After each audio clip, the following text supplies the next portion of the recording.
세상에는 우리의 예상과는 전혀 다른 여러 가지 재밌는 사실들이 있습니다. 몇 가지 예를 들어보면 돼지는 하늘을 볼 수가 없다고 합니다. 알고 계셨나요? 고개를 이렇게 살짝만 들어도 아니면 눈동자만 이렇게 치켜떠도 보일 것 같은데 하늘을 볼 수가 없다고 합니다. 이렇게 돼지는 고개가 앞으로 숙여져 있기 때문이라고 하네요. 또 신기하게도 성냥보다 라이터가 먼저 개발되었다고 합니다. 우리 생각에는 한참 동안 성냥을 쓰다가 나중에 라이터가 개발됐을 것 같은데 말입니다. 물론 첫 라이터는 요즘처럼 부싯돌이나 가스를 사용하는 게 아니기 때문에 크기가 이렇게 좀 컸다고 합니다. 또한 사람은 자신의 팔꿈치에 혀를 갖다 댈 수 없다고 합니다. 아마 이 말을 듣자마자 집에 계신 분들은 팔꿈치를 들어 올리신 분들이 많을 텐데요. 아주 간혹 가능한 분도 계시다고 하니까 한번 도전해 보십시오. 마지막으로 가장 신기한 건 미소를 지으면서 동시에 숨을 쉴 수 없다고 합니다. 아마 말이 끝나기도 전에 시도를 해보셨을 텐데요. 그냥 작은 미소가 아니라 아주 큰 미소를 말합니다. 어떻습니까? 되십니까? 숨이 쉬어주시나요? 된다고 놀라시면 안 됩니다. 원래 다 되기 때문이죠. 이렇게라도 한번 환하게 미소를 지었으면 하는 마음에서 해봤습니다. 아직 여전히 힘들고 어렵지만 그래도 웃으시길 바랍니다. 지금을 감사하십시오. 하나님이 회복시켜 주십니다. 응답의 날이 멀지 않았습니다. 혼자 혹은 가족끼리 지금 식탁이나 소파 아니 책상에서 예배를 하시는 분들이 계실 텐데요. 혹시 아직 침대에 있다면 얼른 내려오시길 바랍니다. 그리고 서로에게 말해주십시오. 하나님이 회복시켜 주십니다. 옆 사람에게 말해주십시오. 하나님이 회복시켜 주십니다. 또 응답의 날이 곧 옵니다. 하나님을 신뢰하시길 바랍니다. 우리에게 반드시 풍성한 은혜를 허락해 주실 줄 믿습니다. 지난 3주 동안 요엘 1장과 2장을 살펴봤습니다. 1장에선 재앙을 통해 하나님의 심판이 임함으로 최종 심판인 여호와의 날을 경고한다고 했습니다. 그러므로 회개하라고 했습니다. 우리가 먼저 진실한 회개를 하고 울며 부르짖어야 합니다.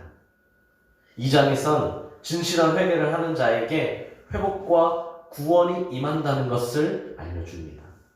마음을 찢으며 주께 돌아오면 예배를 시작으로 모든 것을 회복시켜 주신다고 하십니다.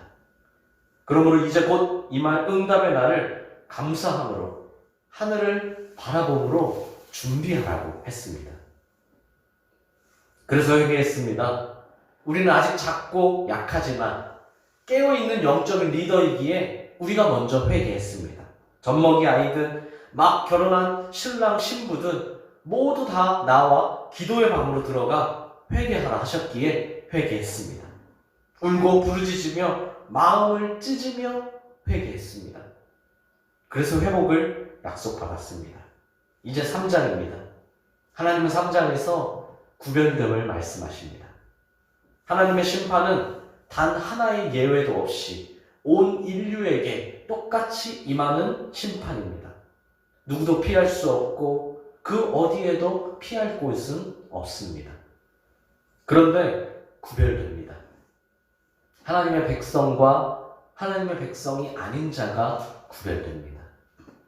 모두가 심판을 만나지만 하나님의 백성에게 심판은 회복과 구원이 목적이고 끝까지 하나님을 대적하는 자에게 임하는 심판의 목적은 절망과 멸망입니다. 이렇게 구별됩니다. 그러므로 하나님의 백성은 하나님의 심판을 만나는 태도가 달라져야 합니다. 절망이 아닌 희망으로 만나야 하고 끝이 아닌 시작임을 알아야 합니다. 이 말이 무슨 말인지 하나씩 살펴보도록 하겠습니다. 하나님은 유다와 예루살렘 가운데에서 사로잡힌 자를 돌아오게 하신다라고 하십니다. 이는 실제 역사에서 이스라엘이 바벨론의 포로가 되었다가 끌려오는 것, 다시 끌려갔다가 다시 돌아오는 것을 예언하는 것이 아니라 죄와 사망의 포로가 된 언약 백성을 완전한 자유의 상태로 돌아오게 하신다는 것을 의미합니다. 유다와 예루살렘은 지역적인 땅, 그 경계를 말하는 것이 아니라 예수 그리스도의 구속의 은혜로 말미암아 하나님의 백성이 된 모든 사람을 뜻한다는 겁니다. 하나님이 직접 자신의 백성을 돌아오게 하시고 구원하게 하신다는 겁니다. 하나님이 부르고 모으시니 백성들이 하나님께 돌아옵니다. 어디에서 돌아오나요? 죄와 사망에서, 욕심과 분쟁에서 벗어나 하나님께 돌아옵니다. 반복하지만 재앙의 목적은 하나님의 백성을 돌아오게 하기 위함이라는 겁니다. 이걸 아까 뭐라고 했습니까? 구별입니다. 하나님이 구별하십니다. 너무나 당연한 일입니다. 구별됨이 있습니다. 하나님의 백성과 하나님의 백성이 아닌 이방인으로 구별됩니다. 이 이방인은 혈통을 말하는 것이 아닙니다. 사는 지역, 피부색, 언어, 문화 전부 상관이 없습니다. 오직 예수 그리스도의 구속의 은혜로 하나님의 자녀가 되었다며 주의 백성이고 끝까지 예수 그리스도의 은혜를 거부함으로 자녀되길 거부했다면 이방인입니다. 2절을 보면 하나님이 자신의 백성을 위하여 모든 이방인들을 신문하신다고 합니다. 하나님이 이 만국을 모으는 목적은 단 하나입니다. 신문하기 위해서, 즉 심판하기 위해서죠. 여호사밧 골짜기라는 말이 나오는데요. 이 여호사밧 골짜기란 유다의 왕 혹은 다른 특정 인물을 가리키는 것이 아니라 여호와라는 단어와 심판이라는 단어가 합쳐진 형태로 하나님이 심판하신다는 의미입니다. 하나님이 모든 만국을 다 불러 모으셔서 심판하신다는 겁니다. 그럼 왜 이방 나라를 심판하십니까? 여러 가지 이유들이 나옵니다. 우선 그들이 이스라엘을 여러 나라 가운데 흩어버리고 나의 땅을 나누었기 때문입니다. 이를 역사적으로 보면 이스라엘이 아수르나 바벨론에 의하여 멸망당하는 것을 생각할 수 있습니다. 그러나 그것이 아니라고 했죠. 유다와 예루살렘이 그냥 지역, 땅을 말하는 것이 아닌 것처럼 이는 주의 백성인 성도들이 세상으로부터 박해당하는 것을 의미합니다.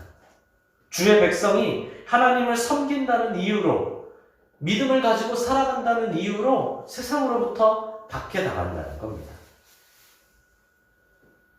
그렇게 데려간 백성들을 그들은 제비 뽑아 소년을 기생과 바꾸고 소녀를 술과 바꿨기 때문입니다. 이는 절대로 있어서는 안 될 얼마나 악하고 얼마나 비참한 일입니까? 고대 근동에선 전쟁의 승리자가 패배자인 나라의 백성을 마치 제비 뽑아 물건 고르듯이 제비를 뽑아서 데려갔습니다. 예수님이 십자가에 달리실 때 로마 군인들이 예수님의 옷을 제비 뽑아 나눠 가져갔던 것처럼 말입니다. 이처럼 이방인은 주의 백성을 상대로 마치 물건을 다루듯이 제비를 뽑았습니다. 주의 백성이 이방인에게 얼마나 비천한 대우를 받았는지를 알 수 있는 말씀이죠. 출애굽기 21장 16절을 보면 율법은 사람을 납치하여 노예로 팔 경우 그 사람을 사형에 처하라고 합니다. 해서는 안 될 일을 하는 거죠. 신명기 21장 14절을 보면 전쟁의 포로라 할지라도 돈을 받고 사고 파는 것을 엄격히 금지합니다. 이는 인간이 결코 해서는 안 되는, 아무리 전쟁터라 할지라도 이것만큼은 지켜야 할 마지노선이었기 때문입니다. 인간의 존엄성을 지키는 마지노선이라는 겁니다. 그러나 이방인은 주의 백성들에게 이와 같은 일들을 아무 꺼리낌 없이 자행했습니다. 하나님은 이를 결코 좌시하지 않으신다고 합니다. 그래서 그들을 심판하신다는 겁니다. 끝이 아닙니다. 그들은 내 은과 금을 빼앗고 나의 진귀한 보물을 가져갔기 때문이라고 하십니다. 은과 금은 하나님의 성전에 있는 것뿐만 아니라 성도 개개인이 소유한 모든 것까지도 포함됩니다. 즉, 이 모든 것들은 성전에 있는 것이든 아니면 성도의 소유로 있든 이 모든 것들은 전부 다 하나님의 것인데 그들이 빼앗았다는 것은 곧 하나님의 것을 빼앗은 것이라는 겁니다. 이는 단지 빼앗는 행위, 즉 도둑질과 같은 행위이기 때문에 잘못이라는 것만은 아닙니다.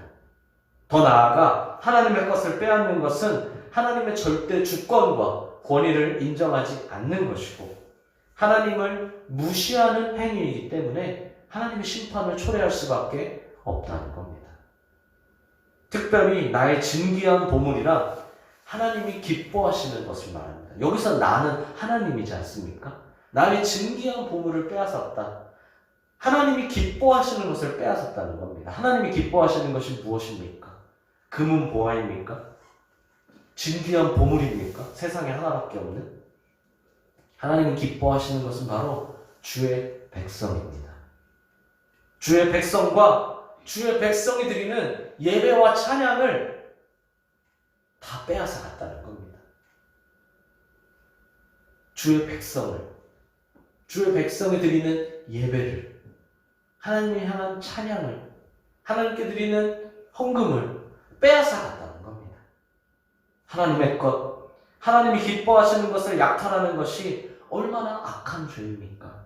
하나님은 그런 행위에 대해서 오늘 결코 용납하지 않으시겠다고 말씀하십니다. 4절에 두로, 시돈, 블레셋은 19절에 나오는 에돔과 애굽과 더불어 이스라엘 국경에 인접한 나라들입니다. 이스라엘과 국경을 맞대고 있는 나라들이죠. 이 역시 그 나라를 뜻하는 것이 아니라 모든 이방 국가들을 대표하는 표현입니다. 하나님의 심판이 일부 민족, 어떤 일부 개인에게 임하는 것이 아니라 모든 이방 나라에 임하게 된다는 겁니다. 하나님은 그들에게 너희가 나와 무슨 상관이 있느냐?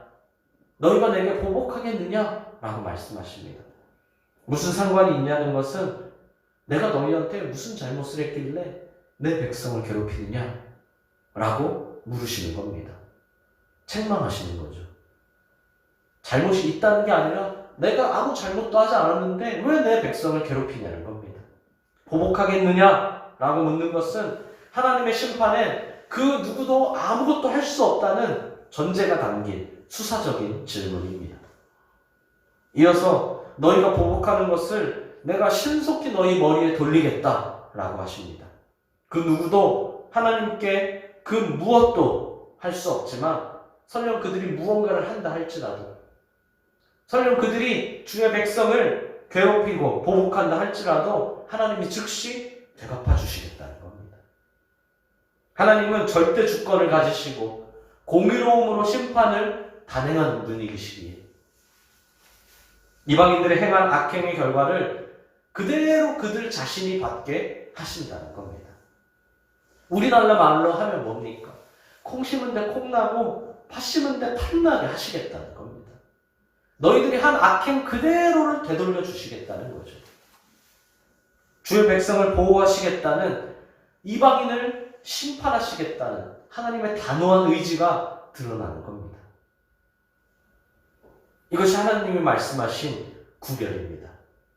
조금도 애매하지 않고 너무나 분명하고 정확하게 드러납니다.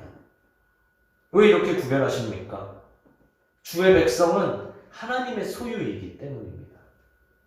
그래서 하나님은 계속 뭐라고 말씀하십니까? 내 백성, 내 기업, 나의 땅, 내 것이다. 내 것을 빼앗았다. 나를 괴롭혔다. 라고 하시는 겁니다. 그들이 하나님을 괴롭혔습니까? 하나님께 직접 대항했습니까? 예수님도 바울에게 네가 나를 괴롭혔다 라고 하지 않으셨습니까? 그들이 직접 하나님을 대항하고 괴롭힌 적은 없습니다. 아마 그들은 억울하다고 말할 겁니다. 왜냐하면 그들은 직접 하나님께 대항한 적이 없기 때문입니다. 그러나 주의 백성을 멸시하는 것은 곧 하나님을 멸시하는 것과 같습니다. 그래서 하나님이 심판하시는 겁니다. 더 이상 주의 백성들이 괴롭힘 당하도록 가만히 두고 있지 않겠다는 겁니다. 정리하면, 그렇다면 이 땅에 하나님의 심판이 임하는 궁극적인 목적은 무엇입니까? 심판이 임하는 궁극적인 목적. 이는 이방인을 심판하기 위해서가 아니라 주의 백성을 구원하기 위해서라는 겁니다. 심판이 임하는 궁극적인 목적은 주의 백성을 구원하시기 위해서라는 겁니다.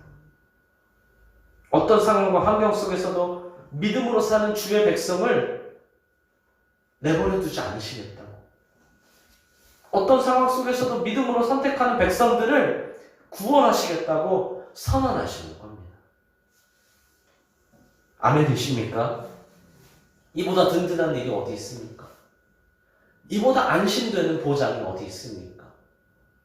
그 어떤 소득보다, 그 어떤 보험보다, 세상이 주는 그 무엇보다 든든하고 영원합니다. 하나님의 약속이기 때문이죠. 하나님의 능력이기 때문입니다. 이 믿음이 주의 백성을 강하게 만듭니다. 이는 이방인들에 의해 부당하게 고난당하는 모든 백성들에게 큰 위로가 됩니다.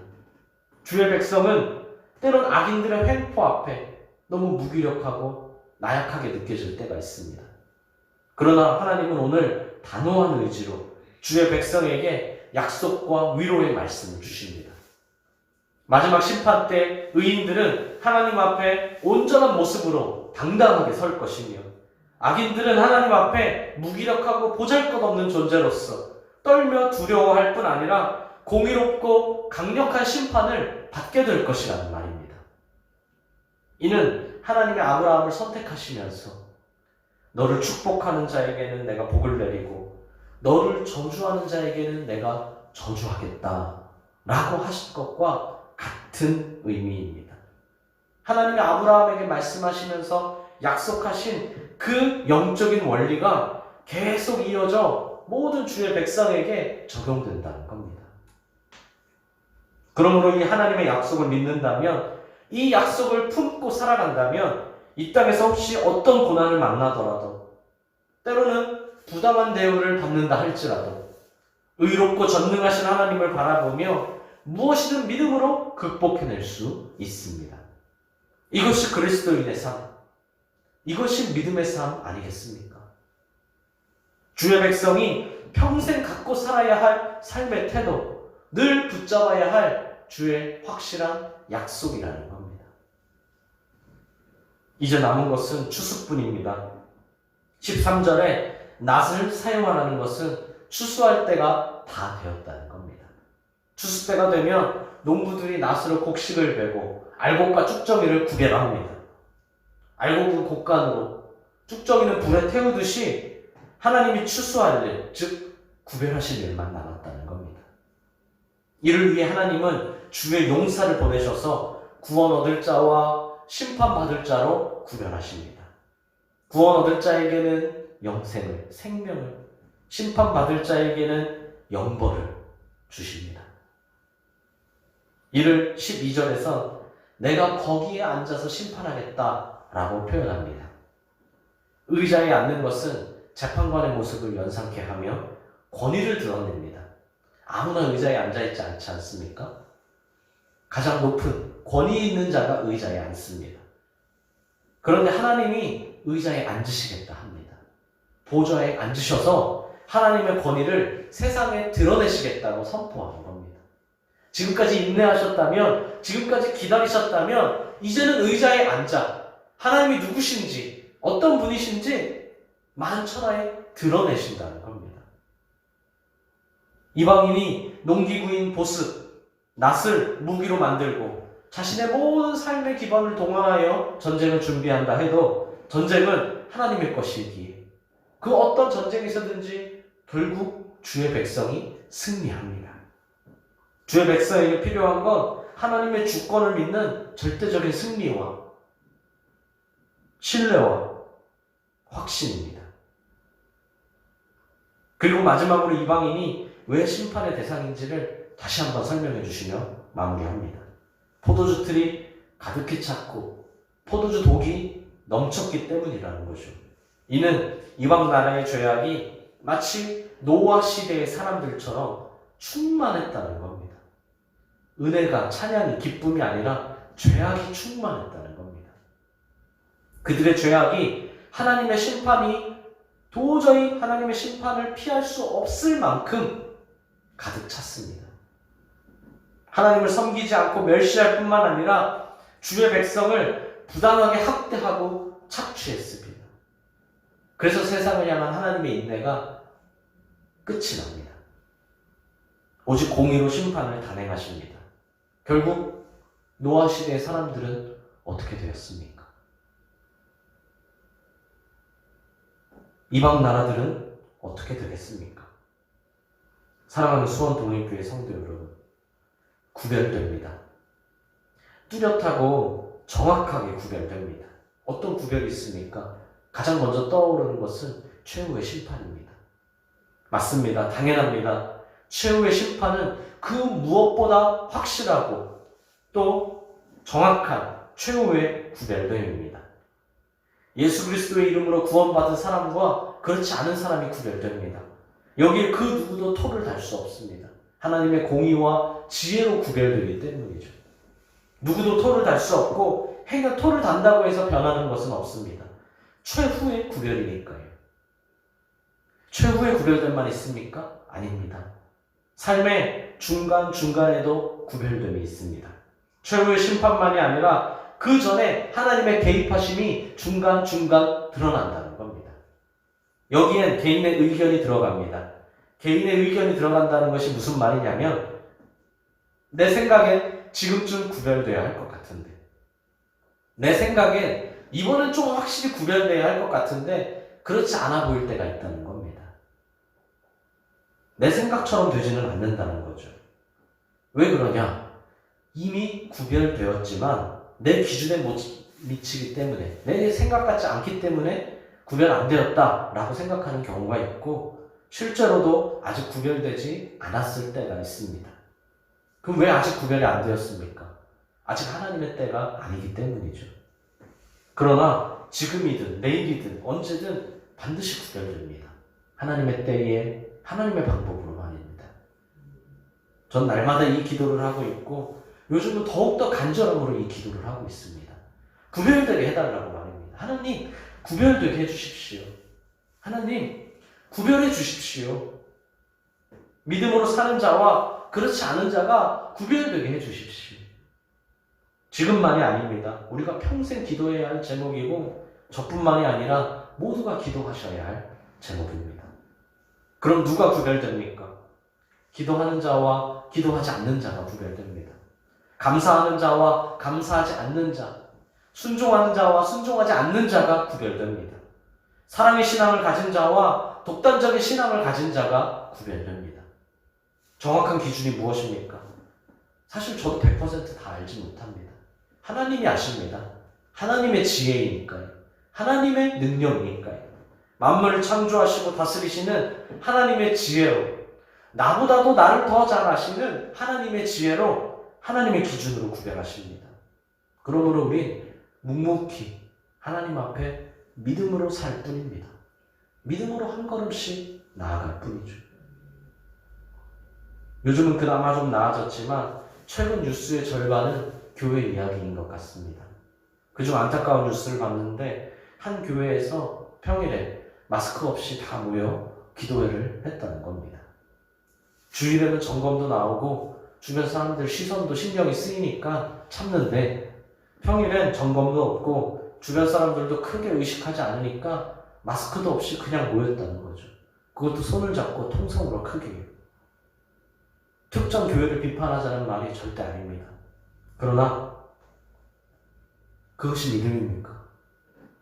주님이 가르쳐 주신 기도입니까? 그렇게 기도해야 구별되나요? 절대 아니라는 겁니다.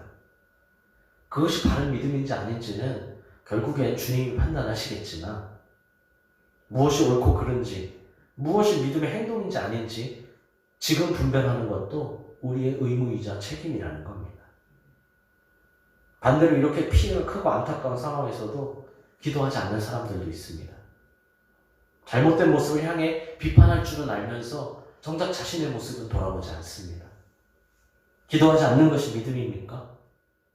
온라인 예배를 한다고 기도를 쉬라고 했습니까? 모든 걸 다 아시는 주님이 다 알아서 해주시겠다고, 다 알아서 해주실 테니까 기도는 안 해도 된다고 하는 것이 주님이 가르쳐 주신 기도입니까? 절대 아니라는 겁니다. 믿음은 그렇게 가볍고 주관적이며 내 편의에 따라 움직이는 것이 아니라는 것이죠. 기도뿐입니까? 일일이 열거하지 않아도 지금 시간이 갈수록 교회와 개인의 믿음이 구별되어지고 있지 않습니까? 바른 교회와 바르지 않은 교회, 바른 믿음과 바르지 않은 믿음이 자연스럽게 구별되어지고 있습니다. 비상 상황일수록 내면의 모습이 행동으로 자연스럽게 드러납니다.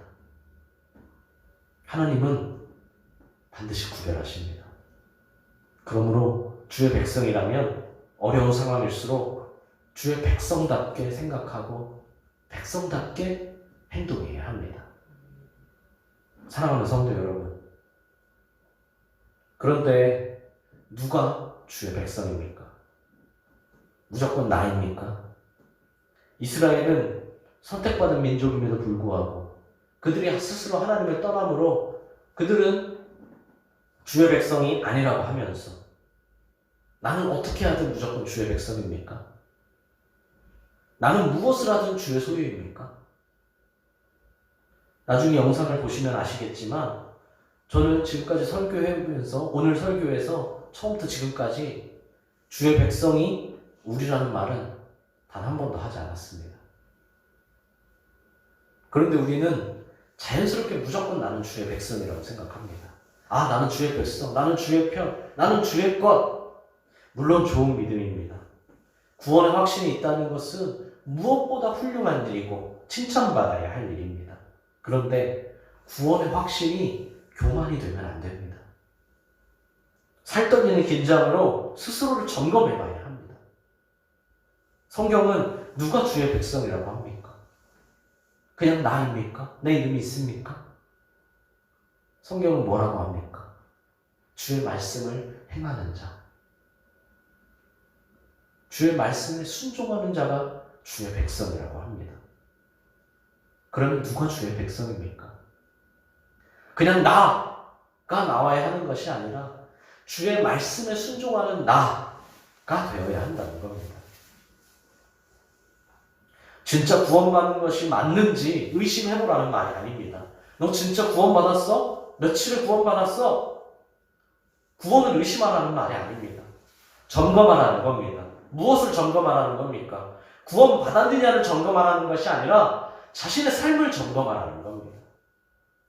과연 나의 삶은 주의 백성다운 삶인지, 나는 과연 교회에서가 아니라 내 삶에서, 내 직장에서, 내 회사에서, 학교에서 주의 백성다운 삶을 살고 있는지 말입니다. 주님이 기뻐하시는 선택을 하고 있냐는 겁니다. 하나님은 우리가 하나님의 자녀답게, 거룩하게, 아름답기를 원하십니다. 우리를 향하여 큰 기대를 갖고 계시며 우리를 향한 놀라운 계획을 갖고 계십니다. 그러므로 하나님의 백성답게 살아야지 자신이 누군지도 모르고 자신의 정체성을 모르고 악에 빠지고 세상 재미에 빠지면 안 된다는 겁니다. 돈 모으는 재미, 돈 버는 재미, 놀러 다니는 재미, 세상을 즐기는 재미, 그게 악하다는 것이 아니지만 거기에 빠지면 안 된다는 겁니다. 우리를 사랑하시기 때문에 우리를 구별하기 위해, 그래서 비록 우리일지라도 하나님은 재앙을 내리십니다. 우리가 하나님의 기대를 저버리고 죄를 범함으로 거룩한 백성이라 할 수 없는 상태이기에 우리를 거룩하게 만들고 영원한 삶을 주시기 위해 불가피하게 우리를 징계하신다는 겁니다. 왜 주의 백성은 더 작은 잘못에도 죽게 혼납니까? 주님이 우리의 작은 잘못도 그냥 지나치지 않고 징계하십니다. 다만 반대로 또 우리가 어떤 죄를 지었어도 우리가 진실한 회개를 하고 어떤 죄도 주님 앞에 고백한다면 다 용서하시고 회복시켜 주십니다. 징계도 회복도 구별도 전부 주의 백성을 향한 하나님의 은혜이고 하나님이 우리에게 주신 특권이라는 겁니다. 오늘 말씀을 읽으며 누구를 손가락질할 것이 아니라 나 자신을 돌아봐야 합니다. 그리고 내가 주의 백성임을 더욱 감사해야 합니다. 은혜를 기뻐하고 찬양해야 합니다. 요엘 선지자가 계속 강조하는 것처럼 온전히 회개해야 합니다. 이것이 주의 백성입니다. 하나님은 구별하십니다. 반드시 구별하십니다. 고통당하는 백성들을 그냥 내버려 두지 않으시고 항상 동행하시며 도우시며 인도하십니다. 이 은혜가 있기에 우리가 살 수 있고 이 은혜가 있기에 우리가 승리할 수 있습니다. 오늘 말씀은 주의 백성이 사실 그토록 원하고 바라는 말씀입니다. 주님이 더 이상 좌시하지 않겠다. 내가 의자에 앉겠다. 보좌에 앉겠다. 심판하겠다. 구원하겠다. 보호하겠다. 이보다 든든하고 안심되는 약속은 없다고 했습니다. 전능하신 하나님의 약속이자 능력이자 영원한 것이죠. 이 믿음이 우리를 강하게 만들고 이 믿음이 우리를 승리하게 합니다. 그런데 이 약속의 내용에 취해 약속의 대상이 누구인지를 잊는 우를 범하지 마시길 바랍니다.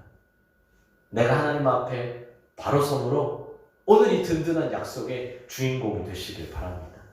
내가 하나님 앞에 바로 서고 바로 회개함으로 오늘 이 구별됨의 주인공이 되시기를 바랍니다. 어떤 상황에서도 구별하시고 보호하시고 구원하시는 주님의 은혜를 풍성히 누리는 그런 그런 주의 백성, 그런 말씀에 순종하는 나가 되시기를 주님의 이름으로 진심으로 소망합니다.